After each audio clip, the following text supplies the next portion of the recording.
एकची धर्म जगाला प्रेम अर्पावे. जगी जे हीन अतिपतिता, जगी जे. नमस्कार मित्रांनो, माझं नाव सवरीश परेश्वर दामे. आज मी तुम्हाला श्यामच्या आईच्या पुस्तकातून रात्र चौथी गोष्ट सांगणार आहे. पुण्यात्मा यशवंत. त्या दिवशी शनिवार होता, एकादशी होती. श्यामने गोष्ट सांगायला सुरुवात केली. जरा थांबा, बातू यायचा आहे. काल तो भाकर न खाता चालला होता. शिवा म्हणाला, तो पहा आलास. ये बातू ये, माझ्या जवळ बस. असं म्हणेन गोविंदाने बाटपूस आपल्या जवळ बसले. श्याम सांगू लागला, ते पावसाळ्याचे दिवस होते. कोकणातील पाऊस तो मुसळधार पाऊस होत होता. तिकडे तिकडे पाण्याचे लोट खळखळाट वाहत होते.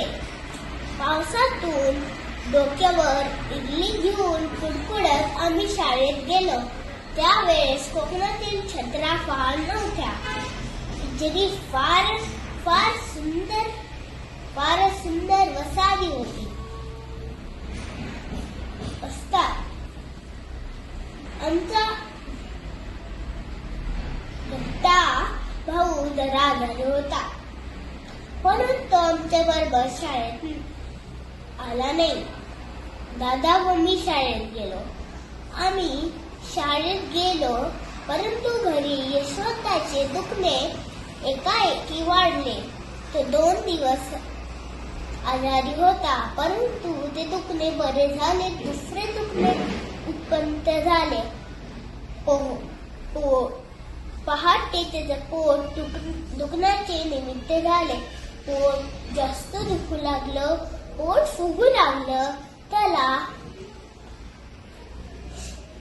शेतास होईना व लगीसही होईना. खेडक्यात कोणला डॉक्टर, कोणला एनिमा. घरगुती उपाय चालले होते. आमच्या गडी गोविंदा आम्हाला शाळेत बोलाविण्यासाठी आला. अण्णा, दादा अशी यशवंता आमचा आठवण करीत होता. आम्ही शाळेतून घरी आलो तर कितीतरी गर्दी. गावातील काही वैद्य आले होते. पितांबरबाई, कशूअप्पा आले होते. माझा भाऊ गडबडत लोळत होता. पोट फुगू लागलं, पोट फुगत चाललं तरी त्याला अतिशय तहान लागली होती. त्याला पाणी देत नव्हते.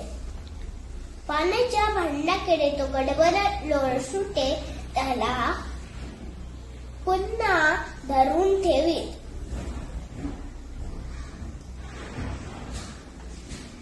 त्याचे वय 6 वर्षाचे असेल तेव्हा. आदल्या दिवशी आई त्याला रागे भरली होती. अंगणात चण्याचे डाळ वाळत घातली होती. शेळी येऊन डाळ खाऊ लागते तर यशवंताने ही हकलली. शेळी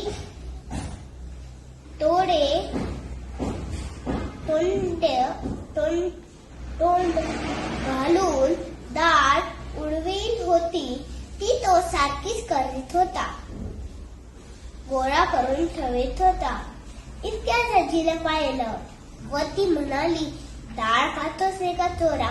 आणि काढू नये म्हणून नीट सारखी करून ठेवत असे वाटले. नाही का आजी, मी नाही खात. गोचच आपल्या माझ्यावर आण.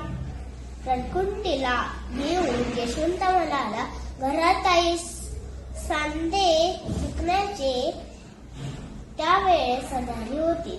तिला चालता येत नसे. ती फार अशक्त झाली होती. खोलीत पडली असे. यशवंत आता आईजवळ गेला.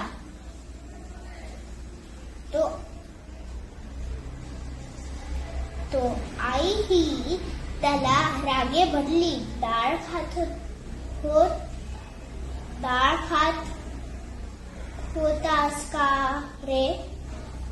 कितीदा सांगितलं वस्तू हात लावून नाही म्हणून. आई मी देवा शपथ नाही खाल्ली होता. का सारी जण मला बोलता? असे म्हणाला यशवंता. बाहेर गेला व काळंब्याखाली रडत बसला. आदल्या दिवशीचा तो प्रकार. परंतु आता यशवंता मरणाच्या दारी पडला होता. सत्याची परीक्षा मरणाच्या दरबारात होत असते. यशवंता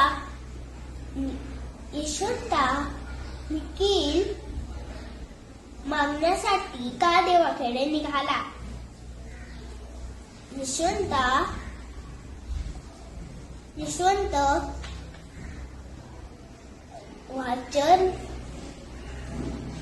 वाचणार नाही असे वाटले. 9च्या सुमारास तर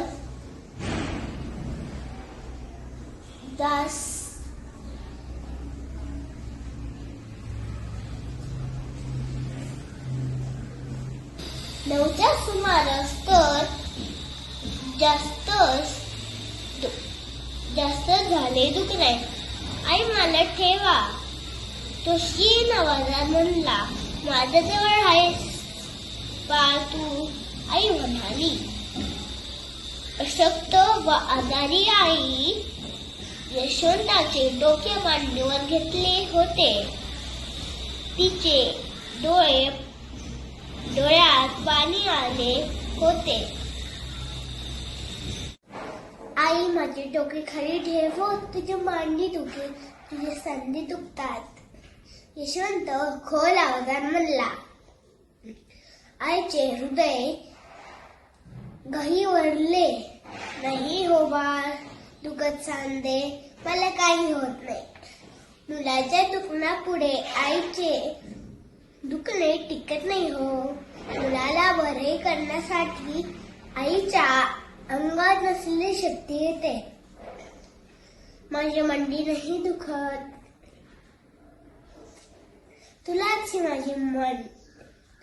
ही माझा मांडीची हाडे खुपत असतील. आई म्हणाली. आईकडे शेवटचा प्रेमळ दृष्टीने बघत तिचा हातात घेऊन यशवंत म्हणाला, आई तू आपली माझ्याजवळ बस. यशवंत एक शब्द आईच्या व आम्हा सर्वांचे सुदास घरे. आई तू आपली माझ्याजवळ बस म्हणजे पुरे.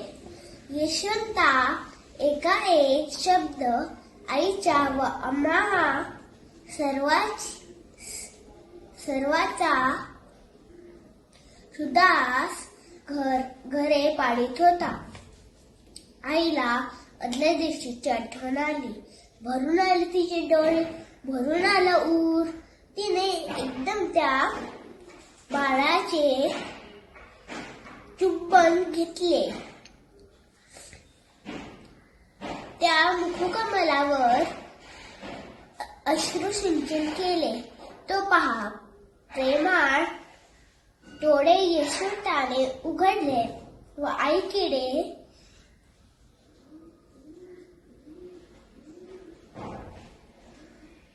त्यानंतर थोडा वेळ गेला व तो आमचा यशवंत राम म्हणून आम्हाला सोडून गेला.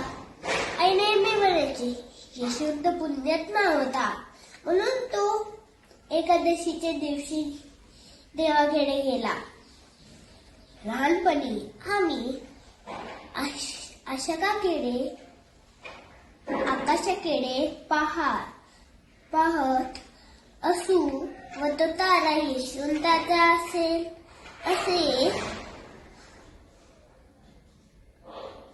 असे म्हणत असू. पुण्यात्माचे आकाशात तारे होतात असे वडील आम्हाला सांगत. आम्हालाही ते खरे वाटे. आज यशवंत नाही व आई नाही, परंतु त्या मार्ग प्रसंगीचे खरे भक्ताचे प्रेम ते अमर आहे. असा थोर भाऊ व थोर माता मला मिळाली होती. या विचाराने मला धन्यता वाटते. त्यांचा नखाची सर मला नाही. मी पामर किडा, परंतु माझ्याही काही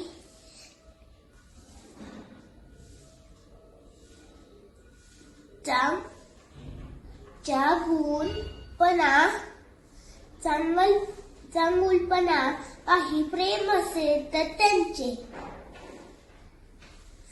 अशी आई व असा भाऊ लाभाव्या पूर्व सुकृतच लागते. बहु सुकृताची जोडी पदरी असावया होवी. थोर माता पितर थोर भावंड मिळाला असे पुण्यत्याई लागते, परंतु माझ्या असेल असे मला वाटत नाही. ईश्वराच्या कृपाचे ते दोघी होती.